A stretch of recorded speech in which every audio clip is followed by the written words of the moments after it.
Palhetas. Distribuição Sinapse.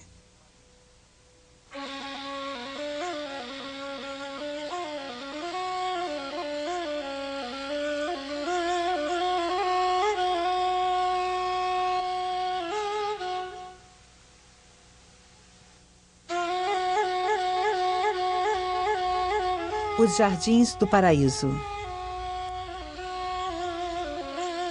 Ramsey, ou Os 5 Livros de Nizami, século XI. Manuscrito persa, Isfahan, 1619-1624. Biblioteca Nacional da França.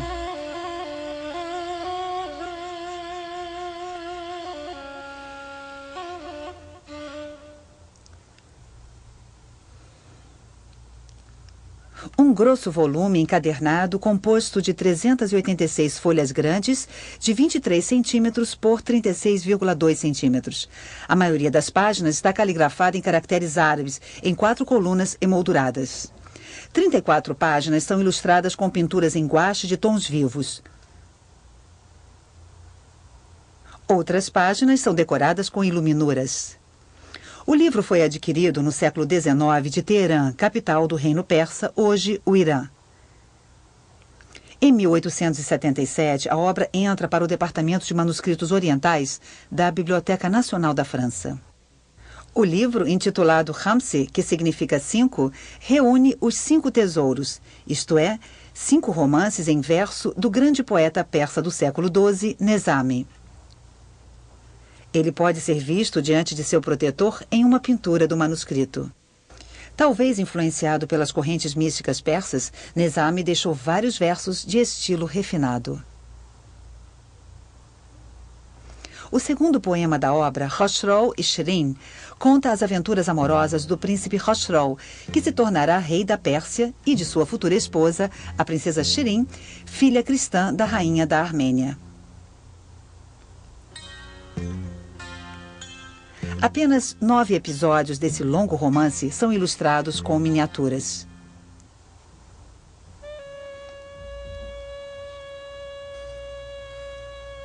Shirin parte em busca do príncipe em seu cavalo negro Shabdiz. Ela para no meio do caminho e se banha em uma fonte.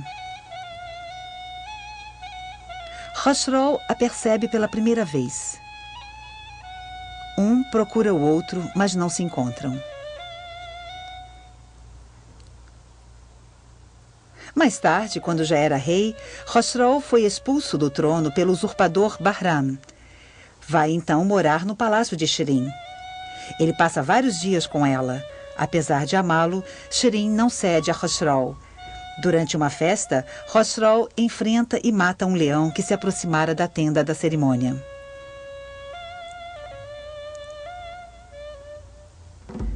Shirin refugia-se em Bizâncio. Ela continua resistindo a Khosrow, a quem ela ordena que vá caçar o usurpador. Khosrow casa-se com Mariam, filha do imperador de Bizâncio. Em seguida, declara guerra a Bahram, consegue vencê-lo e o mata.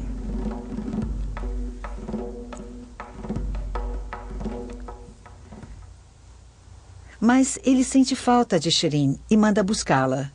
Ela tornou-se rainha da Armênia e recusa-se a voltar. Shirin faz uma visita ao arquiteto Farhad. Ele construíra na montanha um canal e um tanque que estão repletos de leite de ovelha. O arquiteto está apaixonado por Shirin. Em outra visita, Farhad recebe Shirin e carrega nas costas, ao mesmo tempo, o cavalo exausto que havia caído e sua amazona. Khosrow, cada vez com mais ciúmes, envia um mensageiro que faz crer a Farhad que Shirin está morta. Ao receber a notícia, o arquiteto cai morto.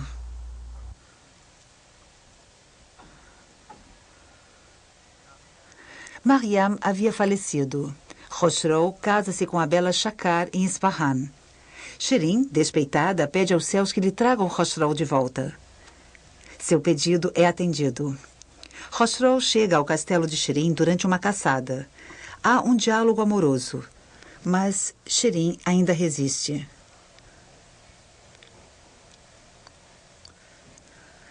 Uma grande recepção. Um músico canta para Shirin. Um outro para Khosrow. Shirin finalmente aceita casar-se. O casamento é celebrado. Khosrow e Shirin unem-se em seu palácio, mas o pintor prefere mostrá-los em um jardim paradisíaco com uma fonte ao centro.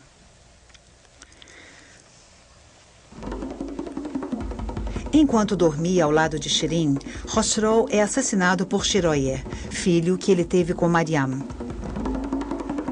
Shirin rejeita as investidas de Shiroye e se mata com um punhal durante o funeral do rei.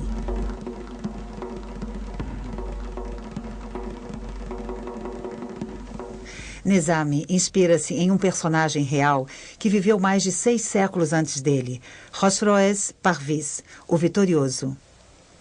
Rei da Pérsia Sassânida entre 591 e 628, ele é, portanto, contemporâneo de Maomé. Ele havia sido primeiro aliado de Bizâncio, depois seu inimigo. O imperador bizantino Heráclio acabou vencendo Parviz em Nínive. Este episódio é mostrado por Piero della Francesca em um de seus afrescos de Arezzo.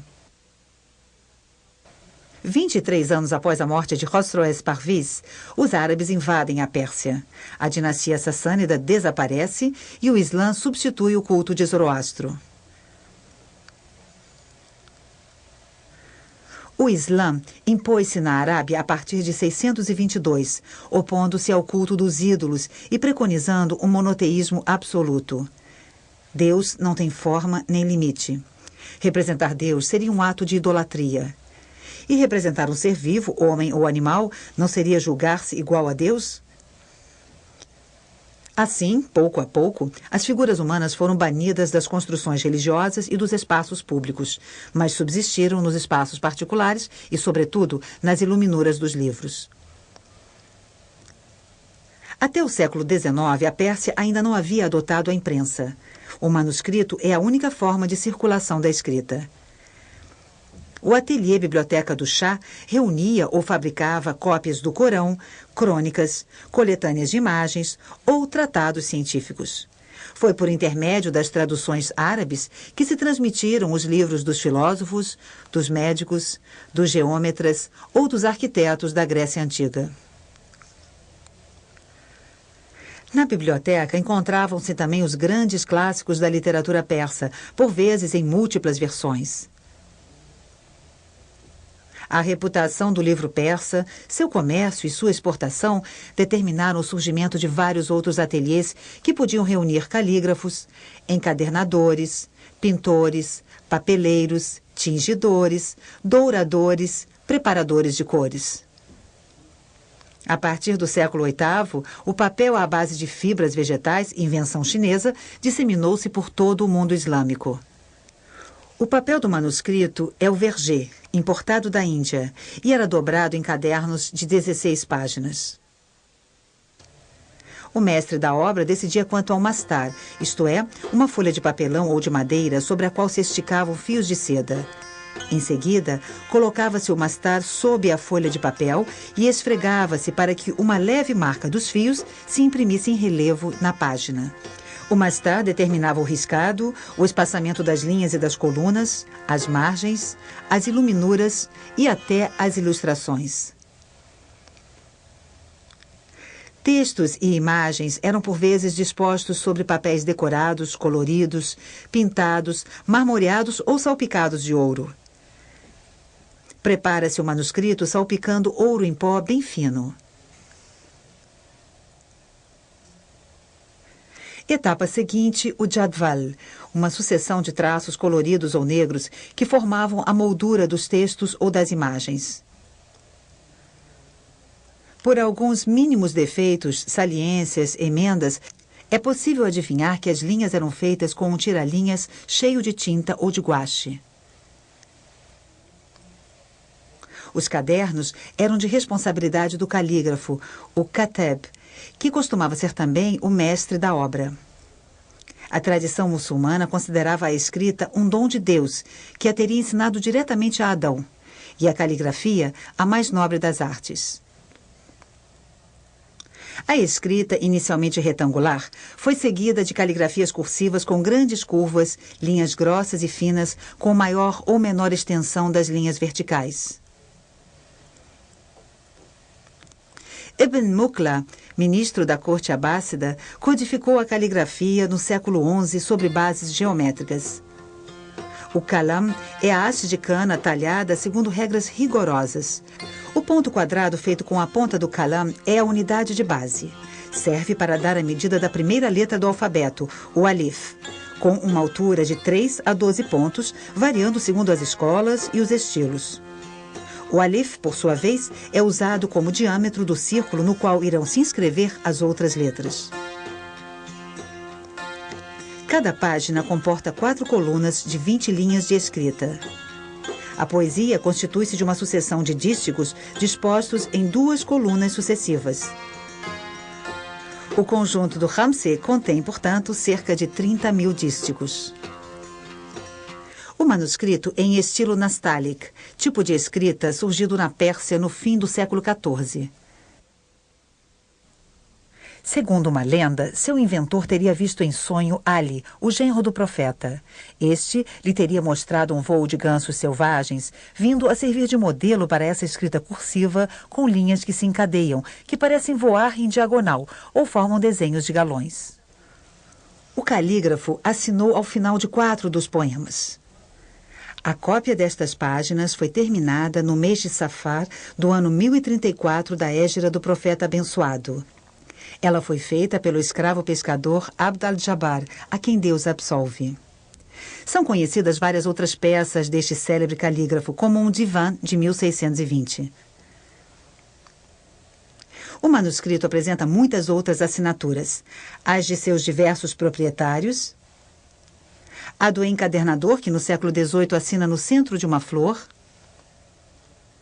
e ainda a de um calígrafo do século XIX que escreve que olho algum jamais viu um livro igual.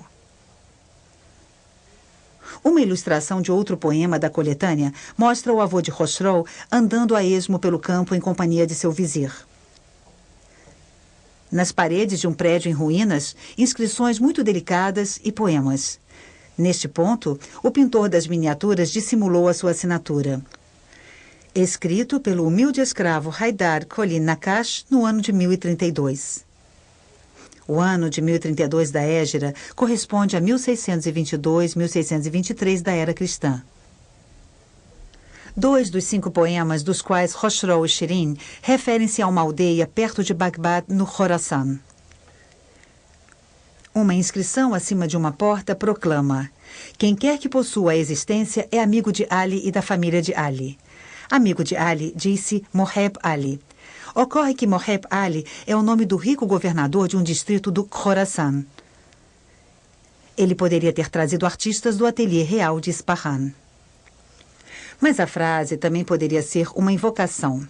Ali é o genro do profeta, o primeiro imã, ao qual se atribui a tendência xiita do Islã dominante na Pérsia. Devido à sua qualidade, o manuscrito também poderia ter sido uma encomenda real. O Shah, Abbas I, transferiu a capital para Isfahan. Guerreiro, político astuto, o Shah também é um famoso construtor. Na arquitetura e na ornamentação de seu tempo, encontram-se vários motivos das miniaturas de seus pintores. Esses mesmos pintores também desenhavam padrões para tapetes, cerâmicas, madeiras ou tecidos. As imagens do manuscrito têm 22 centímetros de altura.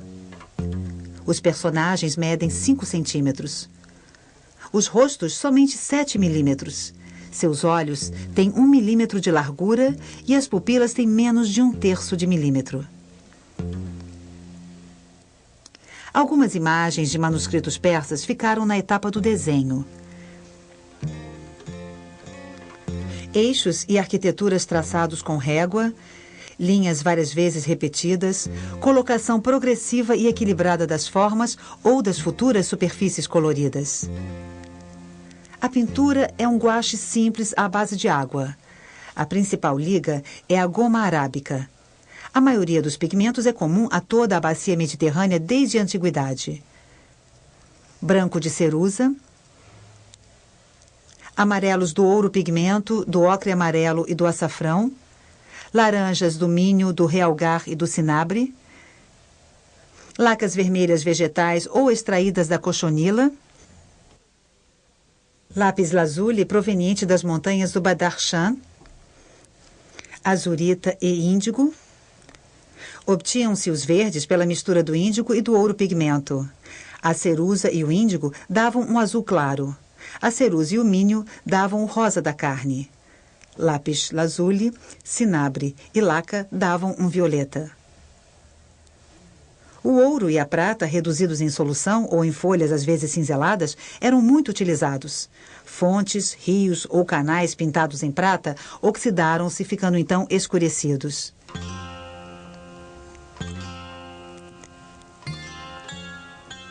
A retirada de algumas lascas permite ver as camadas subjacentes, provando que o pintor preparava o fundo sobre bases lisas e claras. Sobre esse fundo, ele aplicava em seguida a cor. Só depois cuidava dos detalhes. Traços do rosto, roupas, flores, motivos dos tecidos ou das construções. Ele ainda repintava as linhas com tinta preta para reforçar os contornos de objetos e personagens. Certos motivos minúsculos e repetitivos deviam levar dezenas de horas para serem feitos. Uma única ilustração podia exigir meses de trabalho. Os artistas gostavam de dar provas de virtuosidade com pincéis muito finos. Daí a abundância de cabeleiras ou longos bigodes figurados pelo a pelo, penteados com penachos, tecidos ou tapetes com motivos delicados. Várias imagens mostram a posição dos miniaturistas e dos calígrafos no trabalho. A pintura, concluída e seca, era delicadamente polida até ficar lisa e brilhante como o esmalte. A cor é quase sempre arbitrária. O pintor procura jogar com uma grande diversidade de matizes, mas não busca, em absoluto, representar as nuances de um mundo real. Assim, na cena da fonte, o céu está pintado em ouro e logo abaixo há uma sucessão de cerca de 20 cores.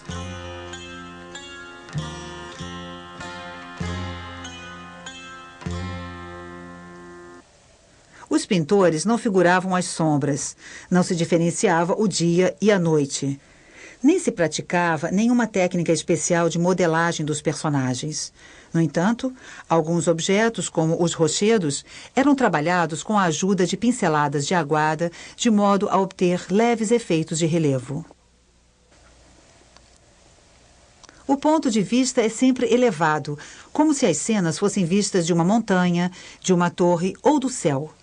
É uma espécie de ponto de vista divino. Às vezes, o pintor sugere planos sucessivos, mas ele não parece levar em conta o distanciamento. Os dois personagens ou seu cavalo têm o mesmo tamanho. As flores do primeiro plano são idênticas às do último plano. Não há atenuação das cores com a distância. Um edifício é um simples retângulo. O canal construído por Farhad é visto de cima, enquanto os personagens e a montanha são vistos de perfil. Na cena do casamento, os dois amantes estão de perfil, mas a cama, vista de cima, é apenas um retângulo. Este modo de pintar não é uma forma de ingenuidade, é uma atitude deliberada. Elementos de perspectiva já existiam em épocas anteriores, desde a Antiguidade Romana. E o pintor mostra que saberia aplicá-los.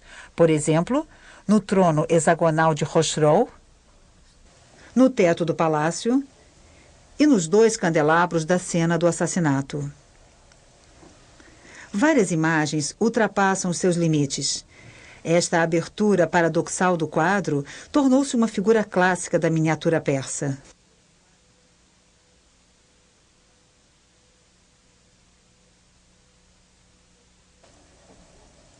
Outra figura apreciada é a imagem dentro da imagem. como os afrescos pintados nas paredes dos palácios representados, alguns evocando outros episódios do romance. As cenas de combate lembram talvez os grandes baixos relevos rupestres do Tak e Bostan, que narram caças e batalhas de Khosrow e de outros reis sassânidas, mas o pintor acaba transpondo-as para o seu século. Os cavalos possuem estribos. As roupas são do início do século XVII. Os gestos do combate são fiéis. Os pastores usam toucas da época. Na cena do leão, os cortesãos usam o chapéu da moda na corte do Shah Abbas I. Em contrapartida, muitos detalhes são tratados de modo pouco naturalista. É o caso das nuvens, pintadas como labaredas à moda das pinturas chinesas.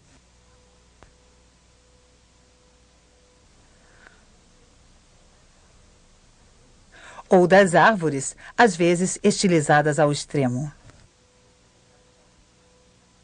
Enfim, como nas imagens bizantinas medievais, os personagens não são diferenciados de forma alguma. É com dificuldade que se identifica Khosrow no meio de seus cortesãos. Ou Shirin entre suas seguidoras. Contudo, o pintor tem a preocupação de fazer envelhecer o rei entre a primeira e a última imagem. Na Pérsia, como em outros países islâmicos, as proibições nunca foram absolutas. Para contornar os hadith, os princípios religiosos decorrentes dos preceitos do profeta, os pintores inventaram pouco a pouco um mundo imaginário. As cores puras e arbitrárias, a ausência de sombra, de modelagem, de perspectiva, as arquiteturas reduzidas a formas geométricas lembram o tempo todo a inverossimilhança desse mundo pintado. E se a representação não é realista, como pode estar contrariando as proibições? O próprio enquadramento aberto é uma espécie de interrogação. Será que os personagens e as formas do mundo representado poderiam passar para o mundo real? Poderiam sair do livro como fazem nos contos os gênios do bem e do mal? As margens são a prova de que existem dois mundos, o real e o da representação. Algumas interdições, no entanto, irão se impor com bastante vigor, sobretudo na Pérsia.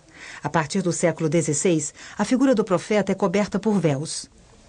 No manuscrito é mostrado por 3 vezes o Mehraj de Maomé, sua ascensão noturna aos céus precedido pelo anjo Gabriel. Véus cobrem os 2 rostos.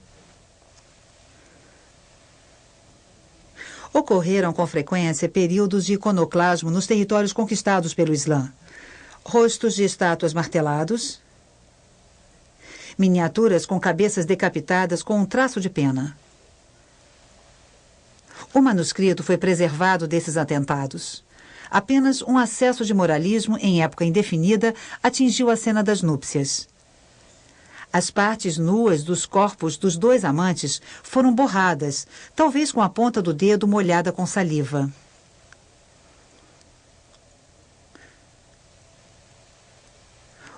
O xiismo faz coexistir um sentido literal do Corão com um sentido oculto, ou até vários níveis de sentidos ocultos. Da mesma forma, os poetas persas gostavam de brincar com os significados secretos. Em cada época, buscaram-se alegorias nos poemas. O amante à procura da amante, o encontro incessantemente adiado, poderiam ser metáforas da alma buscando a fusão mística com Deus. É difícil encontrar esse duplo sentido nas imagens. Mesmo que não exista realismo nelas, as cenas contam sempre histórias de seres humanos bem vivos. A relação especial com as imagens teve ainda outras consequências. O manuscrito se abre em uma página dupla com iluminuras e cada um dos romances começa por um frontispício ornamentado. Os motivos principais são vegetais. São numerosas as metáforas de fertilidade vegetal no Corão, texto escrito no seio de um povo que vivia bem próximo de desertos estéreis. Hastes, gavinhas, flores, folhas, florões estão entre as figuras mais frequentes das artes islâmicas. Estas formas ramificadas se desdobram em curvas e contracurvas, entrelaçando-se e formando cavidades e compartimentos. Estes se repetem por simetria paralela ou invertida, até compor grandes conjuntos em forma de tapete, com efeitos visuais surpreendentes.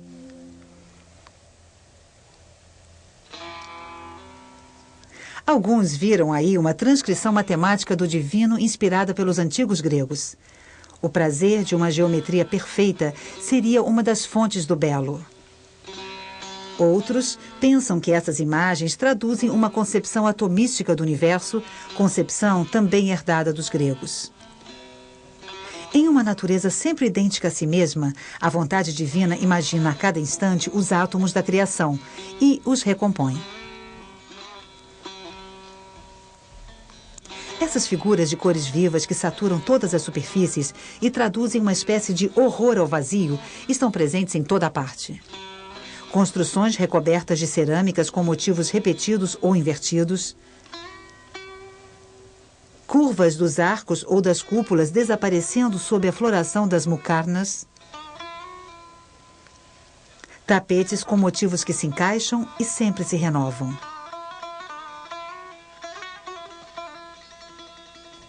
Voltas, espirais, entrelaces e arabescos de um mundo vegetal sobrenatural dão a última pista dessa variação gráfica. A imagem suscitada por esses dispositivos proliferantes é a do jardim.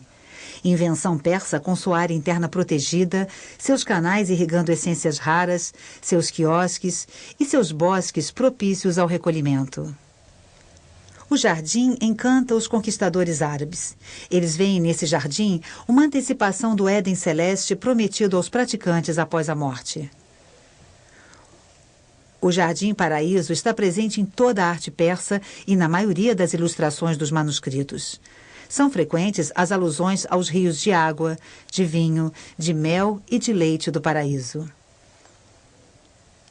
Vegetação, tanques, riachos, tapetes de flores compõem esse local de sensualidade e espiritualidade cantado pelos poetas, todos impregnados por um sentimento místico.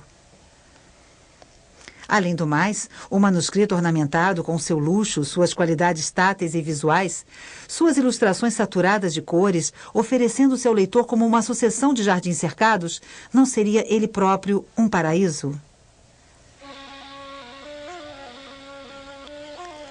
Quando ela fala, são 1000 perturbações inebriantes, 100.000 doces beijos que seus lábios merecem. Lábios de rubi, dentes puros como pérolas. Diante de seu rosto tão encantador quanto a lua, a razão se vai. E seus negros cabelos cacheados desatinam tanto o coração como a alma.